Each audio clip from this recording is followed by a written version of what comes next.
meu nome é Andresa, eu sou voluntária do projeto Nascer em Santarém e esse é o nosso 6º episódio dessa minissérie de vídeos sobre violência obstétrica e parto humanizado.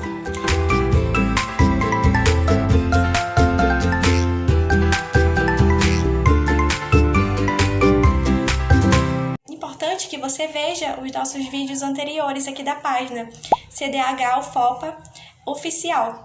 E tendo acesso a essas informações, se você já está acompanhando, vamos logo partir para o que é então esse parto humanizado.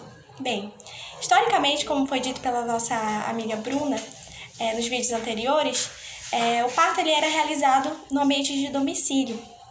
E com o passar do tempo, ele passou a ser realizado também no ambiente hospitalar. Isso aconteceu principalmente após a Revolução Industrial, crescimento das cidades, a descoberta das ciências, a descoberta de novos métodos de intervenção da assistência médica, assistência à saúde em geral.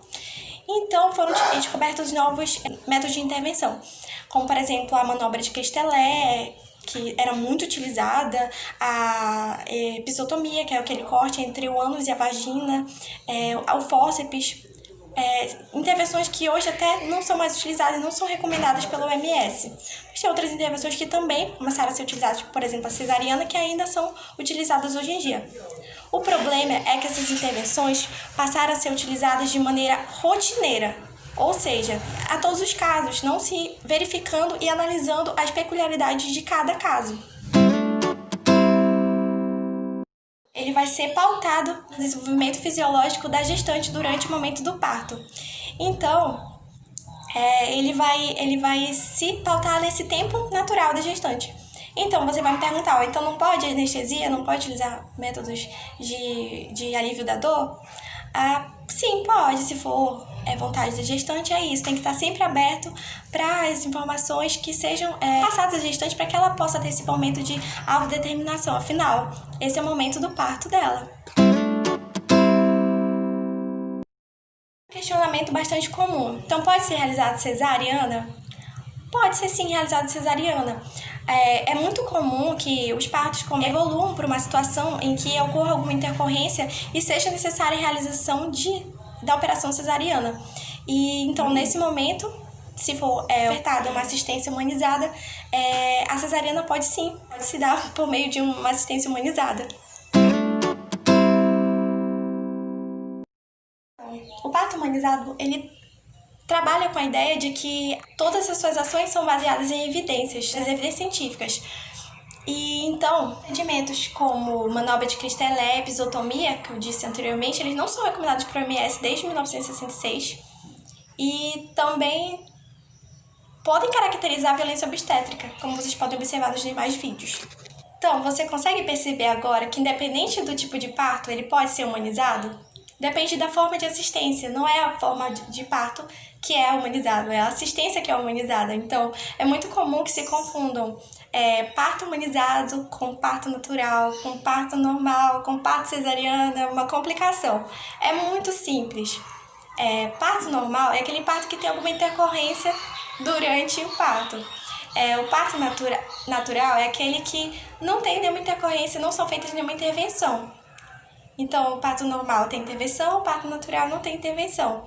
E a cesariana é o que comumente a gente conhece. Então, partindo dessa ideia de que os partos podem ser assistenciados de maneira humanizada, é importante que essa assistência seja humanizada em todos os partos, né? É por isso que se criou um movimento muito grande pelo parto humanizado no mundo inteiro, e principalmente no Brasil. Um dos movimentos civis mais marcantes da luta pelo parto humanizado é o movimento pela humanização do parto, que ocorreu na década de 60 e 70, que eles trouxeram não só questionamentos sobre a humanização do parto, mas também questionamentos sobre a sexualidade. Um tabu ainda na época. Em 1993 também passou-se a se organizar uma rede pela humanização do parto e nascimento, que é a REUNA, que também trouxe diversos questionamentos e propiciou que essa discussão aumentasse ainda mais, trazendo grandes frutos. Finalmente, no século 21, que é o nosso século agora, essa discussão aumentou ainda mais, de maneira que se voltou os olhos para o que estava acontecendo. Por exemplo, tem pesquisas que apontam que de 1 a 4 mulheres sofrem violência obstétrica no Brasil. E isso numa pesquisa realizada pela Fundação PC em 2010. E finalmente, em 2012, a gente teve um outro movimento chamado Marcha pelo Parto em Casa, que além dessa luta pelo parto humanizado, também começou-se a trazer a questão também, por que não, né? Parto em domicílio, parto em casa também. E no âmbito das políticas públicas também foram desenvolvidos alguns planos para a humanização da assistência, que é o Plano Nacional, que é a Política Nacional de Humanização, que ela vem trazer questionamentos sobre todas as estruturas de assistência mais voltadas para o SUS, que foi muito importante para poder se discutir a questão da humanização também no parto.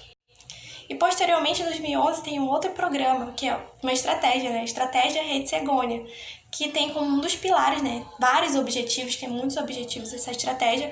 Dentre os objetivos, um deles é humanizar a assistência à gestante em todo o atendimento do parto, seja desde o momento da consulta do pré-natal até depois do nascimento do bebê. É importante que se destaque também o papel da doula em toda essa luta pela humanização do parto.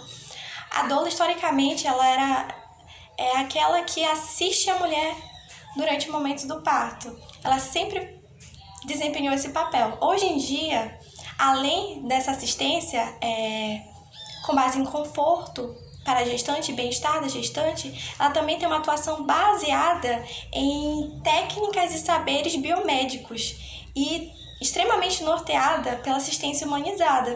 Então a doula, ela não é acompanhante, ela não é acompanhante, ela é aquele profissional, ela é a profissional que vai auxiliar a gestante naquele momento do parto. O acompanhante é outra pessoa que vai acompanhar a gestante, que é abrangida por aquela lei do acompanhante, que também foi citada nos outros vídeos. Vejam lá para vocês se relembrarem a memória. Bem, em resumo, assistência humanizada. O que é então assistência humanizada durante o parto? A assistência humanizada no parto humanizado, né, ele respeita o protagonismo da gestante, as suas escolhas, é proporcionado para que ela tenha a oportunidade de conhecer os procedimentos que podem ser feitos no seu corpo e opinar sobre a sua realização ou não, tendo todo o conhecimento da situação. É importante que ela seja informada, é importante que ela possa também elaborar o plano de parto, que é o momento que ela vai estudar, ela vai conhecer alguns termos técnicos, são complicados, mas que com alguma explicação e algum esclarecimento, ela vai ter condições de saber o que está acontecendo no corpo dela e assim ela vai ter protagonismo, ela vai se sentir não só o objeto do parto, mas ela vai se sentir a protagonista do próprio parto. Ela vai se sentir respeitada e vai ter garantido o seu direito de autodeterminação, que é tão importante no parto humanizado. Bem, esse foi o nosso vídeo sobre parto humanizado. Tem várias outras questões. Qualquer dúvida, chame a gente no direct, que a gente tem vários textos sobre isso, várias informações. Então, se restar alguma dúvida, podem chamar a gente que a gente vai sanar essa dúvida. E é um campo, né? É um mundo de estudos. Tem diversas outras aplicações, até na estrutura, ligadas à arquitetura do próprio hospital para atender essa gestante. E então, fiquem atentos no nossa página no Instagram para mais informações, e tem outros vídeos também, se quiser maratonar todos os vídeos para saber tudo sobre violência obstétrica e parto humanizado, super apoio. E acompanhe a gente na rede social do Instagram, que é CDH UFOPA oficial, e na nossa rede no YouTube e no Facebook, que é Clínica Direitos Humanos da UFOPA. Nós agradecemos como equipe. Até a próxima!